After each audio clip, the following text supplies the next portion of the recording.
अस्सलामु अलैकुम वरहमतुल्लाहि वबरकातुह।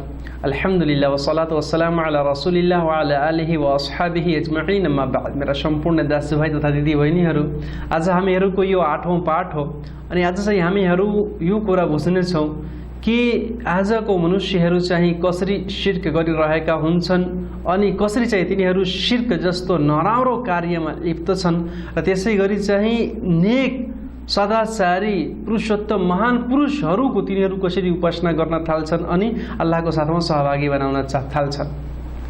अल्लाह तालाले कुरानमा भन्नुभएको छ, उलाइकल्लज़ीना यदऊना यब्तगूना इला रब्बिहिमुल वसीलता अय्युहुम अक़रबु व यरजूना रहमतहु व यखाफुना अज़ाबह। अर्थात तिनीहरू स्वयं नै अल्लाहलाई पुकार्दछन् अनि तिनीहरू वसिला तलास गर्दछन्, वसिलाको खोजीमा छन्। अय्युहुम अक़रब, कुन व्यक्ति अल्लाहको निकटता र प्रसन्नता प्राप्त गरिरहेको छ, नजिक भइरहेको छ, अनि तिनीहरू चाहिँ अल्लाहको रहमत, अल्लाहको दया, अल्लाहको कृपाको आशामा छन् अनि त्यसको अजाब, त्यसको सजाय, त्यसको दण्डबाट तिनीहरू चाहिँ भयभीत हुन्छन्। सही बुखारीको हदिसमा छ, रसूल अकरम सल्लल्लाहु अलैहि वसल्लमले भन्नुभएको छ कि मक्कावासीहरू रसूल सल्लल्लाहु अलैहि वसल्लमको युगमा मनुष्यहरू जिन्नातहरूको उपासना गर्दथे, जिन्नातहरूको शरण चाहदथे तिनीहरू, किनभने जिनहरूसित तिनीहरू धेरै भयभीत हुन्थे, डराउँथे भने तिनीहरूको शरण चाहनुको लागि, खास गरी जब यात्रामा हुन्थे अनि रेगिस्तानमा अब अरू त्यस्तो मरुभूमिमा तिनीहरू चाहिँ बसोबास गर्थे, रुक्थे भने तिनीहरू चाहिँ तिनीहरूको उपासना गर्न थाल्थे। तिनीहरू चाहिँ तिनीहरूको सुरक्षामा हुन्, तिनीहरूको सुरक्षा गरून्, तिनीहरू चाहिँ दुःख नपहुँचाउन्, कष्ट नदिउन् भनेर। भने के भयो कि यी मनुष्यहरू ती जिन्नातहरूको उपासना गरिरहेका छन् अनि ती जिन्नातहरू इस्लाम स्वीकार गरे, तिनीहरू मुस्लिम भए, तिनीहरू शिर्क, बिदअत, नराम्रो कार्यहरू, अल्लाहको साथमा सहभागिता, समानता, यी सम्पूर्ण कुरालाई तिनीहरूले त्यागिदिए, छाडिदिए, एक अल्लाहको उपासना गर्न थाले, एक अल्लाहसित मद्दत माग्न थाले, एक अल्लाहसित दुआ गर्न थाले, एक अल्लाहले बताएको मार्गमा तिनीहरू हिँड्न थाले। अनि यी व्यक्तिहरू अनभिज्ञताको कारण वा त्यसै तिनीहरूको उपासना गरिरहेका छन्, तिनी जिन्नातहरूको शरण मागिरहेका छन्, तिनीहरूसित नै मद्दत मागिरहेका छन्। त्यसैले ती जिन्नातहरू के भन्छन् कि तिनीहरू आफ्नो सत्कर्म, आफ्नो राम्रो कर्म जसबाट अल्लाहको निकटता, अल्लाहको प्रसन्नता, अल्लाहको खुसी प्राप्त हुन्छ त्यो गर्दथे, अल्लाहको रहमत, अल्लाहको दयाको आशामा र त्यसै गरी अल्लाहको डरसित, अल्लाहको सजायसित डराएर। वसिला कसलाई भनिन्छ तपाईँ यसै विषयमा मेरो 5 नम्बर पाठ तपाईँ अवश्य मेरो सुन्नु होला, इन्शाअल्लाह त्यो म सम्पूर्ण कुरा त्यहाँ चाहिँ मैले प्रश्न पारेको छु। त्यसै गरी ती रसूल सल्लल्लाहु अलैहि वसल्लमको युगमध्ये सबभन्दा पहिले जुन काफिरहरू थिए, लात, मनात, उज्जाको तिनीहरू चाहिँ पूजापाठ गर्थे, उपासना गर्थे। लात यो को हो मैले बताए थिएँ, लात यो एउटा राम्रो व्यक्ति, सत्तु घुलाएर हाजीहरूलाई खुवाउने गर्थ्यो। मृत्यु भयो, मनुष्यहरू त्यसको उपासना गर्न थाले। मनात यो एउटा चाहिँ ठाउँको नाम, एउटा बिल्डिङको नाम, एउटा घरको नाम, त्यसको उपासना। त्यसै गरी चाहिँ उज्जा एउटा चाहिँ रुखको नाम, त्यसको छेउमा बसेर एउटा मनुष्य चाहिँ अल्लाहको उपासना गर्दथ्यो भने तिनीहरू त्यहीँ त्यसको मूर्ति र समाधि बनाएर उपासना गर्न थाले। मेरो भाइहरू, त्यसैले चाहिँ यी सम्पूर्ण कुराहरूबाट हामीले बाँच्नुपर्छ। के कुरा हो कि नराम्रो हरेक कार्यबाट बच्नु। अनि मैले बताएको थिएँ कि उपासना मात्र ढोग गर्नु होइन, उपासना मात्र नमाज पढ्नु होइन, उपासना मात्र व्रत बस्नु होइन, बरु उपासना दुआ, प्रार्थना, आशा, डर, भय, अभिलाषा, आकांक्षा जुन अल्लाहको साथमा खास हुन्छ, मद्दत माग्नु, शरण चाहनु, यी कुराहरूमा पनि यदि कोही व्यक्ति अरू कसैले सहभागी बनाइरहेको छ भने त्यो अल्लाहको साथमा शिर्क गरिरहेको छ। दुआ गर्नु मात्र एक अल्लाहसित। त्यसै गरी सम्पूर्ण कुराबाट हामीले राम्रोसित बुझ्नुपर्छ अनि जुन कुरा अल्लाहको लागि खास छन् त्यो अल्लाहकै लागि गर्नुपर्छ र त्यसै गरी जुन कुराहरू मनुष्यको लागि छन् त्यो मनुष्यको लागि गर्नुपर्छ। अल्लाहका वलीहरू छन्, तिनीहरूको आदर र सम्मान हामीले गर्नुपर्छ।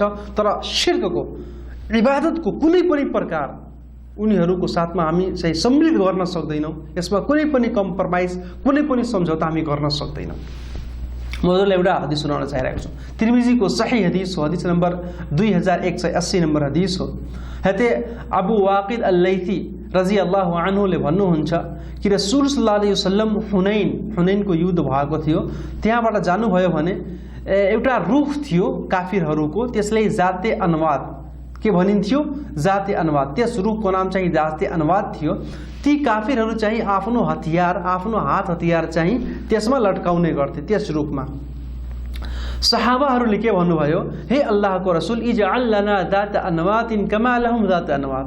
हे रसूल अल्लाह, तपाईँ हामीहरूको लागि पनि एउटा यस्तो रुख बनाइदिनु, हामी पनि त्यसको छेउमा बस्नेछौँ, अनि त्यहाँ आफ्नो हात हतियार हामी पनि लटकाउने गर्छौँ, अनि कि हामी रमाउने गर्छौँ, अनि त्यसबाट बरकत प्राप्त गर्नेछौँ।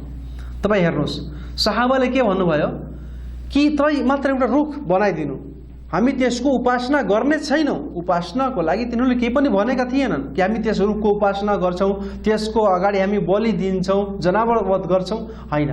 मात्र त्यहाँ बस्छौँ, हामी आफ्नो हतियारहरू लटकाउने गर्छौँ। सहाबाहरूले मात्र यही भन्नुभयो। अल्लाहको रसूल सल्लल्लाहु अलैहि वसल्लम एकदमै क्रोधित हुनुभयो अनि के भन्नुभयो कि तिमीहरू त्यही कुरा भनिरहेका छौ जुन मूसा अलैहिस्सलामको युगमा तिनीहरूको मूसा अलैहिस्सलामको समुदायका मान्छेहरू, उहाँको अनुयायीहरूले भनेका थिए, इजअल लना इलाहन कमा लहुम आलिहा।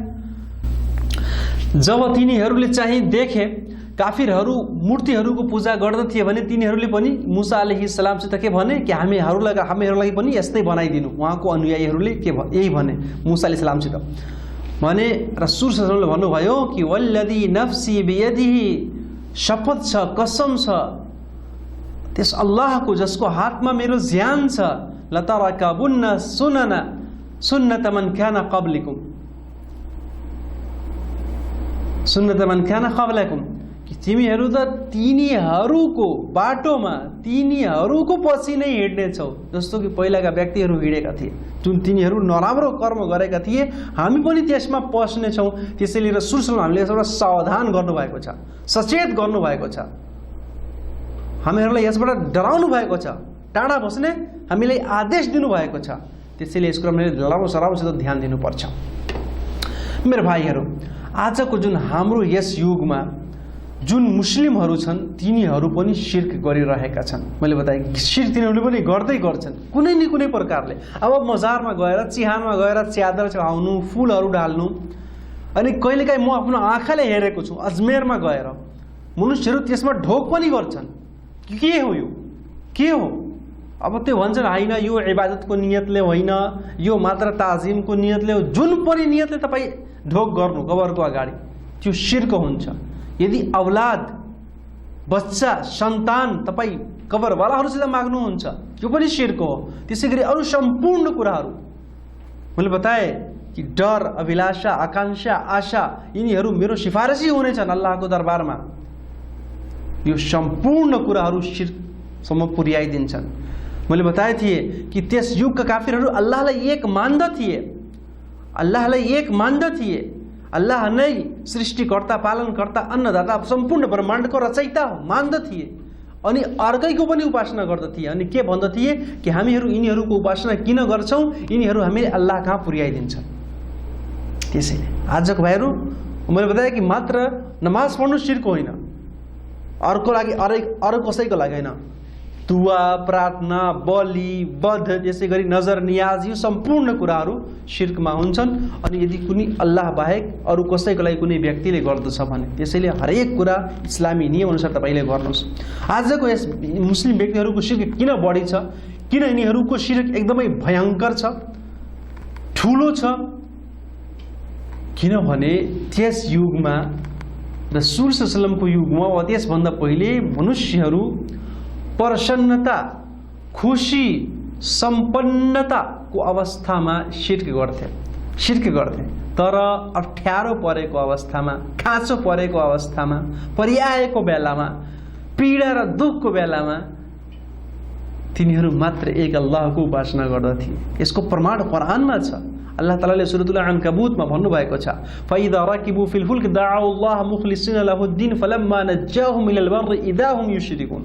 त्यसैगरी सूरा युनुसको आयत नम्बर 22 र 23 मा के भन्नुभएको छ हुवल्लज़ी युसय्यिरुकुम फिल बर्रि वल बहर।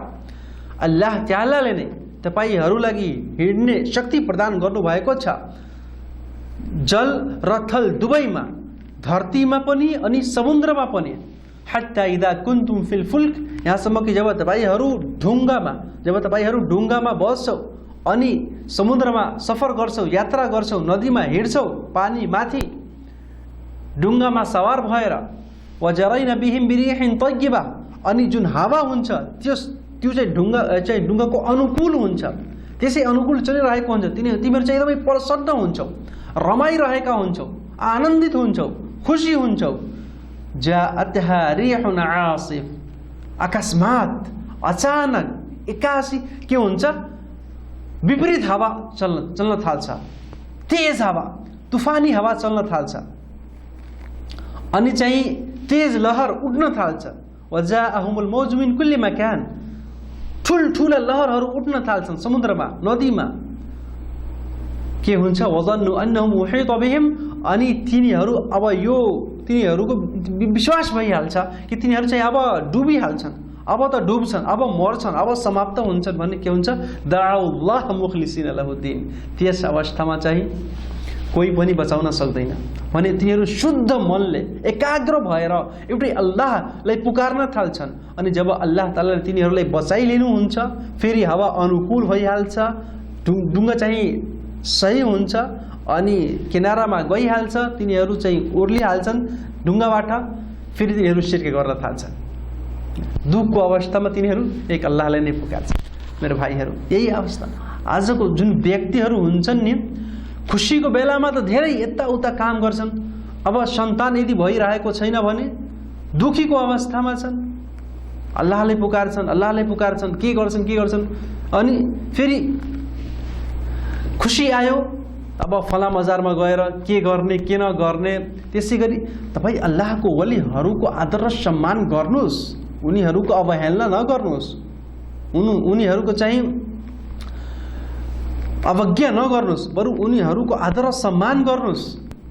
तर इबादत, उपासना, आराधना, भक्ति र पूजा पाठको जति प्रकारहरू छन् अल्लाहको लागि खास छन्, त्यो अल्लाह बाहेक अरू कसैको लागि गर्न सक्दैनौँ। यहाँसम्मको अल्लाहको सबैभन्दा प्रतिष्ठित भक्त, यस संसारमा अल्लाह बाहेक सबैभन्दा उत्तम र महान प्राणी मुहम्मद सल्लल्लाहु अलैहि वसल्लमको लागि पनि हामी गर्न सक्दैनौँ।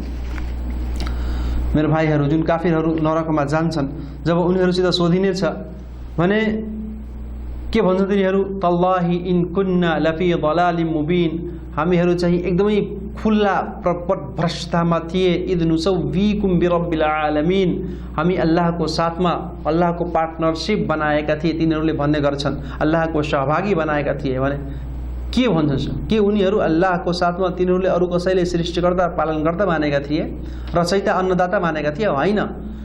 इबादतको प्रकारहरूमा अल्लाहको साथमा अरू कसैले सहभागी बनाएका थिए। त्यसैले मेरो भाइ, दुआ, प्रार्थना, नजर, नियाज, बलि, बद, यी सम्पूर्ण कुराहरू एक अल्लाहको लागि गर्नु, मद्दत एक अल्लाहसित माग्नु। अनि तपाईँ यदि यो भन्नुहुन्छ कि होइन हामी त अल्लाहसित मद्दत माग्छौँ, तर यी अल्लाहका वलीहरूलाई हामी चाहिँ वसिला मात्र, एउटा साधन, एउटा माध्यम मात्र बनाउँछौँ अल्लाह कहाँ पुग्नुको लागि भने तपाईँहरू अवश्य मेरो 5 नम्बर पाठ, 5औं पाठ अवश्य सुन्नु होला। त्यसमा मैले वसिलाको सम्पूर्ण कुराहरू मैले त्यसको व्याख्या गरेको छु।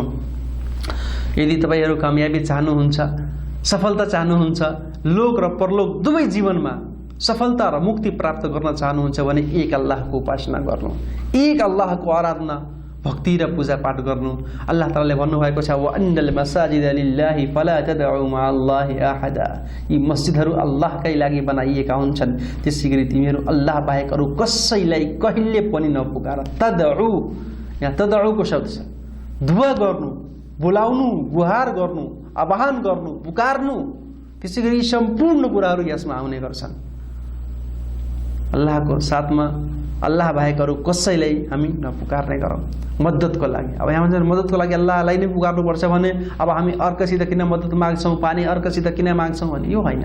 यो मद्दतको जुन दुई प्रकार छ त्यो बुझ्नुहोस्। यो संसारिक मद्दत, आपसी मद्दत, एकअर्का अल्लाहले भन्नुभएको छ वतआवनु अलल बिर्रि वत्तक़वा, एकअर्काको मद्दत गर्नु, तर जुन कुरामा मात्र अल्लाह नै मद्दत गर्न सक्नुहुन्छ भने त्यसमा अरू कसैले नबोलाउनु। अल्लाह तालाले सूरतुल कहफ को लास्ट आयतमा के भन्नुभएको छ, फमन कान यरजु लिकाअ रब्बिह फलयअमल अमलन सालिहा वला युश्रिक बिइबादति रब्बिह अहदा। जुन व्यक्ति चाहिँ अल्लाहसित मिल्ने, अल्लाहको दर्शन साक्षात प्रत्यक्ष रूपले अल्लाहको दर्शन गर्ने त्यो प्रयास गर्न चाहिरहेको छ भने त्यो सत्कर्म गरोस्। फलयअमल अमलन सालिहा, नेक अमल गरोस्, सत्कर्म गरोस्, पाप नगरोस्, दुष्कर्म नगरोस्।